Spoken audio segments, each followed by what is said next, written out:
The explosion was deafening.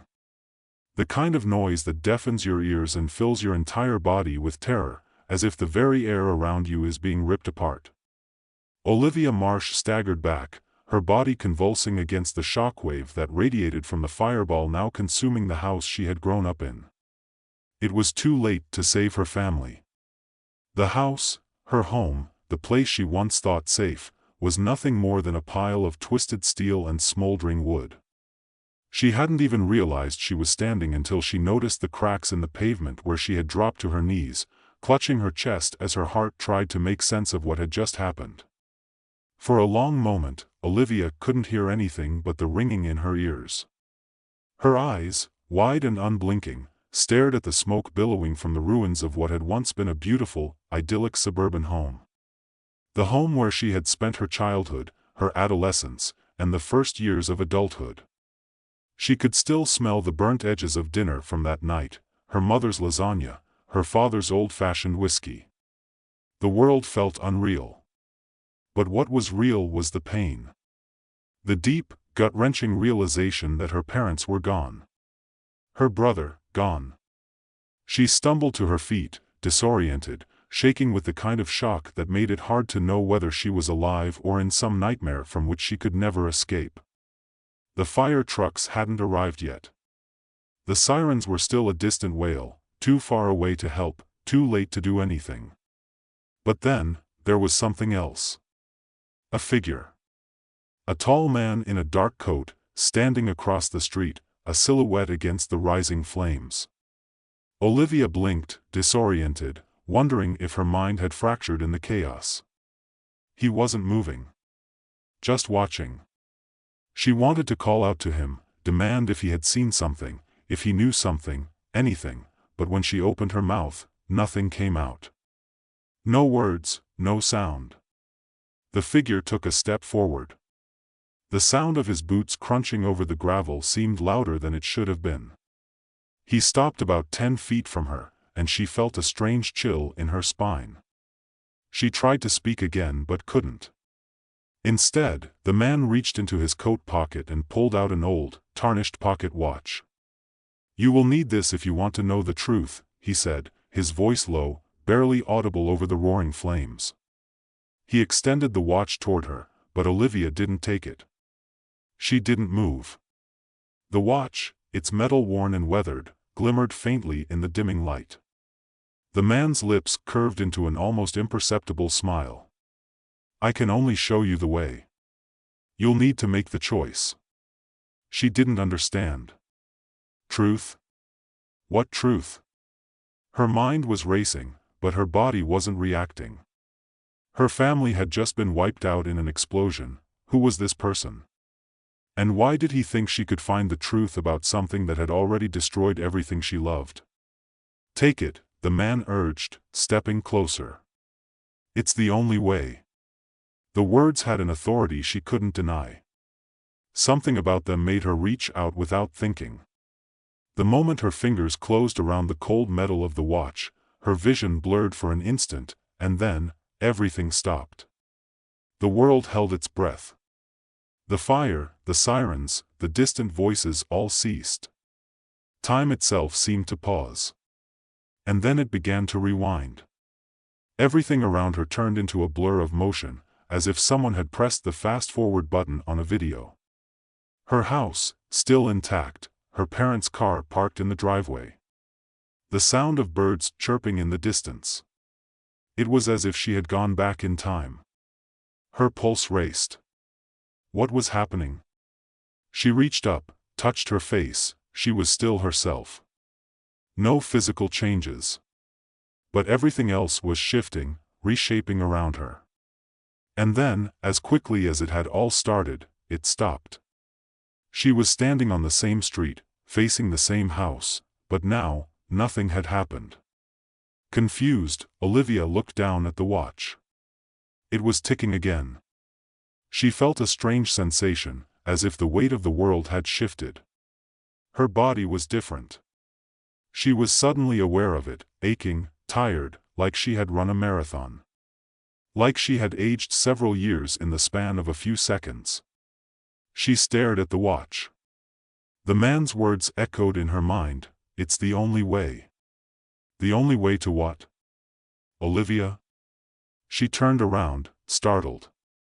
Ben Harker, the retired detective who lived next door, was standing at the end of the driveway, his hands in his pockets. Ben had been a friend of her father's for years, but after he retired, they didn't keep in touch as much. Ben was looking at her curiously, his brow furrowed in concern. You okay? I think so, she said, swallowing. She couldn't explain what had just happened. How could she? Her mind was still reeling. Ben took a step forward, eyeing her with a frown. You sure? You're pale as a ghost. What's going on here? Olivia blinked, realizing that Ben had been looking at her with growing concern. He must have seen something in her face, something that suggested her world was no longer the same. She looked at him, and a strange thought entered her mind. I can't explain it yet. I think I need to find out who did this. Ben's eyes narrowed slightly. What do you mean? The explosion, she said, her voice trembling. My family, they didn't die by accident. Ben's expression shifted, something unreadable flickering in his eyes. But instead of questioning her further, he simply nodded. You're not wrong. But this is big. We're talking about something no one wants to mess with. Olivia didn't know what it was, but something about his tone suggested he already knew more than he was letting on. Still, she had to push forward. The truth would be the only thing that could heal the shattered remnants of her life. And the truth, she realized, was bound up in the strange watch that was still ticking in her hand. Can I help? Ben asked, his voice softer now. Olivia didn't answer him right away. Instead, she stared at the watch, feeling the weight of it in her palm. Then, she nodded. She needed help, whether she understood what was going on or not.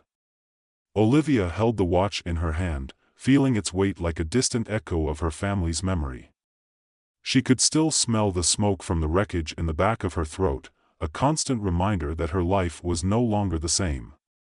Yet, standing next to Ben Harker, she felt an unfamiliar sense of urgency, like she could breathe again but only if she acted fast. The pieces of her life were scattered now, pieces she needed to pick up, and the watch, this strange, cursed watch, seemed to hold the key. Ben stepped closer, his gaze still questioning. So, what's your plan, Liv? I'm not sure, she said, staring at the timepiece in her palm. But I think I can go back, and see what happened. You mean like a flashback? A memory?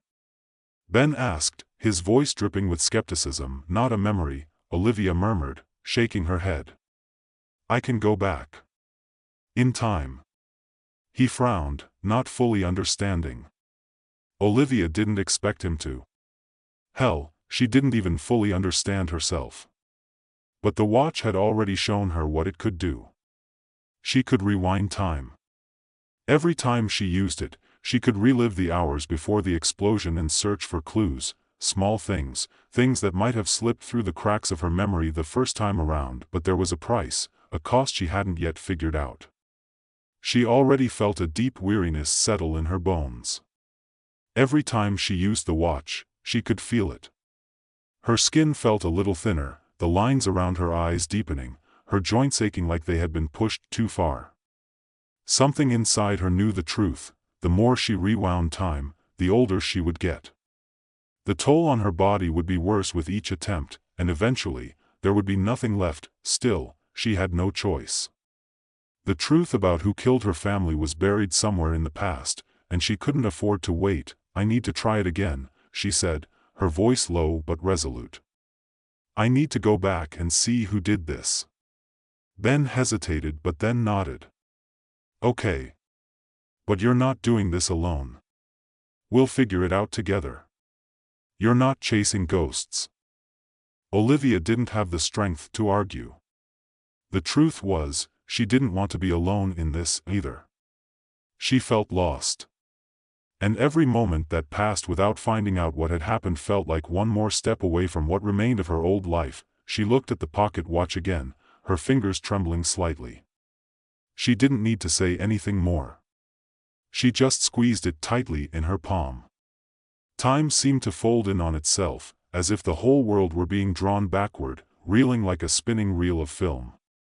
The world around her blurred, and for just a moment, she felt as though she were floating in some vast, empty space, lost between seconds, and then, with a sickening jolt, she was back. The house was whole again. The smoke was gone. There was the familiar scent of her father's aftershave wafting from the front porch, and the sound of her mother's laughter drifting from the kitchen. But as Olivia stared at the scene, something was wrong. This wasn't just the past, it was the illusion of the past. Her stomach churned with the sickening realization that she had aged again. When she looked at her hands, they seemed thinner, the skin mottled, the veins more pronounced. It was as though she had lived through an entire decade in a matter of moments. Her fingers ached as she flexed them. How much longer could she keep doing this? How many times could she rewind her own life before she would cease to be anything but a collection of old memories and fading flesh? She pushed the thoughts aside. Now wasn't the time to focus on that. She had to find answers. The watch ticked in her hand. Every second felt like a countdown to something inevitable. Ben was beside her, looking as if he were seeing this all for the first time. His jaw was tight, his eyes scanning the surroundings like he expected everything to fall apart. I think I see it, he said, pointing toward the driveway. Olivia followed his gaze, and for the first time since she had used the watch, something felt out of place.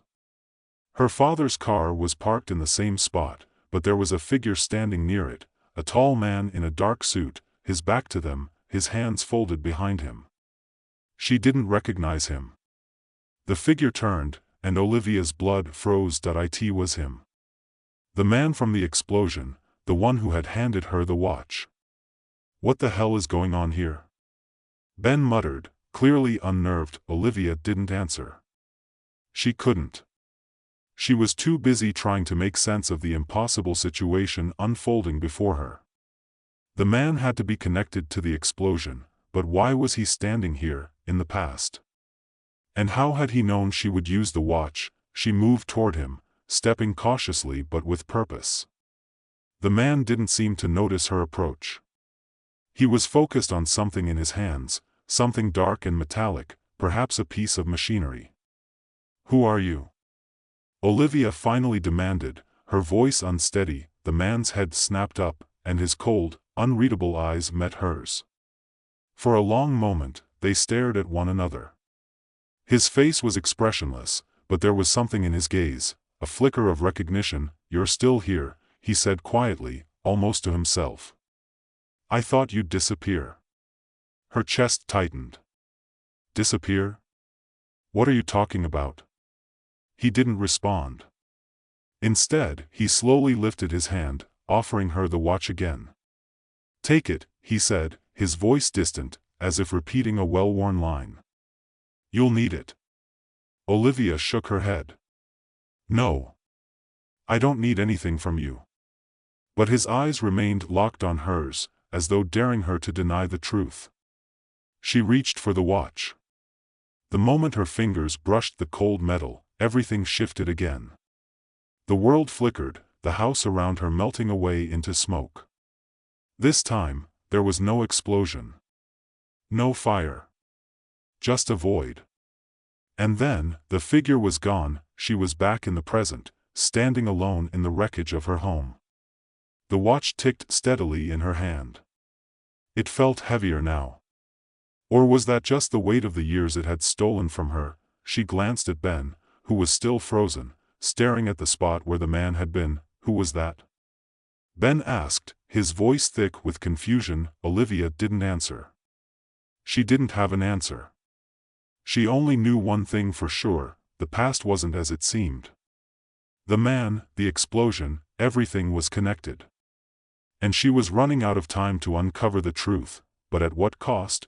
The watch ticked again, and with it, Olivia could feel the pull of the past, the call to use it once more. To rewind, to dig deeper, to find what had been buried. Her body ached, but there was no turning back. Olivia's breath was shallow, her heart pounding against her ribs as she stood in the ashes of what had once been her home. The world around her was eerily still, the air thick with the scent of burnt wood and the memory of something lost. She could still feel the weight of the watch in her hand, ticking steadily, relentlessly. It was as if the watch itself had become an extension of her, a part of her, pulling her back to the past with every breath, every beat of her heart. She looked down at it, her fingers aching from the constant strain, and for the briefest moment, she thought she might drop it. She thought she might let it slip from her fingers and let whatever was left of her life fade away. But that would be too easy. And she wasn't here for easy. The past, she had come to understand, was a labyrinth of choices and consequences, all connected by a single thread, the truth. That truth was still buried under layers of smoke and deception, and Olivia wasn't about to let it stay hidden. Not when she had a chance to tear it all open. "I have to go back," she whispered to herself, though the words sounded hollow in the empty silence. Ben's voice broke through the stillness. "Olivia, you don't have to do this alone. Whatever it is you're chasing, we can figure it out together." She didn't turn to him. She couldn't. Not right now. She needed to focus, needed to stop the dizzying spiral of panic and uncertainty that was threatening to swallow her whole. Her fingers tightened around the watch as she glanced at Ben, his face filled with concern. "I do need to do this alone," she said, her voice rough. "Because if I don't, there won't be anything left of me. Not physically. Not mentally. You don't get it. Every time I use this thing, I lose a little more of myself." He looked at her, confusion giving way to concern. "Olivia, I'm aging," she interrupted. "Every time I go back, it's like the years just pile on top of me. I can feel it, Ben. I can feel myself breaking down, but I can't stop. I need to know who did this. I need to finish this." Ben's mouth tightened, as if he were trying to figure out what to say next. But nothing came. There was no comforting reassurance, no easy solution. The truth was, they were both caught in something bigger than they could have imagined. And she was the only one with the power to face it. "I'll be fine," Olivia muttered, though she didn't believe the words even as she said them. She had no idea what would happen if she kept using the watch. But she couldn't stop. Not when the truth was so close. She lifted the watch again, this time with a sense of grim determination. She didn't know what she was looking for exactly, whether it was a moment of clarity or just more fragments of the past that might lead her to answers, but she knew she had to keep pushing forward. She had already lost everything else. The only thing left was the truth. And so, she rewound time. The world buckled, and the seconds seemed to fold in on themselves, distorting and stretching. Her stomach lurched as she felt herself pulled backward, as though the universe were dragging her through a door she wasn't sure she was ready to walk through. The air thickened. The ground beneath her feet wavered, then solidified. She was back in her family's home, before the explosion. But she was different. Older. Her bones felt more fragile, her skin more delicate, as if each use of the watch had pulled her further away from the person she once was. The house was as it had been that night, before the explosion. The warmth of her mother's cooking still lingered in the air, and the soft hum of her father's voice came from the living room, where he was watching the news. But everything felt wrong.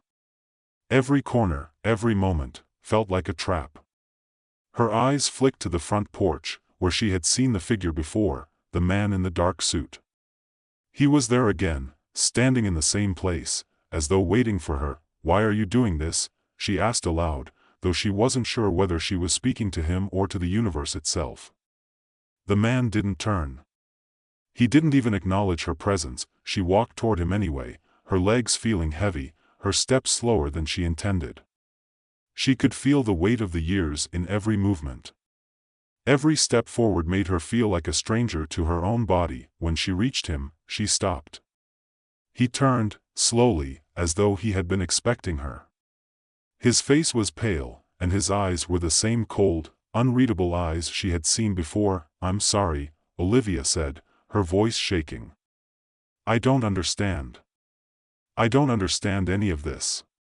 "You never will," the man replied, his voice soft, but with a finality that made her stomach twist.